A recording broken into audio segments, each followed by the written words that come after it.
നമുക്ക് ഇന്ന് മൈദ ചേർക്കാതെ സുഗിയൻ ഉണ്ടാക്കിയാലോ? അതിനായിട്ട് ഞാൻ എടുത്തിരിക്കുന്നത് സ്പ്രൗട്ടഡ് ചെറുപയറാണ്. അത് പയ്യൊന്ന് ഡ്രൈ റോസ്റ്റ് ചെയ്തെടുക്കും. അത് കഴിഞ്ഞിട്ട് അത് നമ്മൾ കുക്കറിനകത്ത് കുറച്ച് വെള്ളം ഒഴിച്ച് വേവിച്ചെടുക്കണം.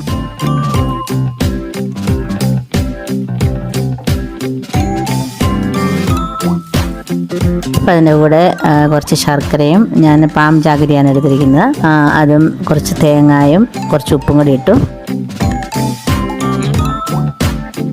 കുറച്ച് ജീരകവും കൂടി ഇട്ടു. എന്നിട്ട് നന്നായി മിക്സ് ചെയ്ത് ഉരുളകളാക്കി എടുക്കുക. ഇനി ഇതിൻ്റെ ബാറ്റർ ഉണ്ടാക്കാനായിട്ട് 2 സ്പൂൺ അരിപ്പൊടിയും ഒരു 2-3 സ്പൂണോളം ഉഴുന്നരച്ചതും പിന്നെ 1 സ്പൂൺ കോൺഫ്ലോറും വെച്ച് നന്നായി മിക്സ് ചെയ്ത് കുറച്ച് മഞ്ഞളും കൂടി ഇട്ടിട്ട് അതിനകത്ത് മുക്കി എണ്ണയ്ക്കകത്ത് വറുത്തെടുത്തു. വളരെ ഹെൽത്തിയാണ്. പിള്ളേർക്കൊക്കെ ഇത് കൊടുത്ത് നോക്കും.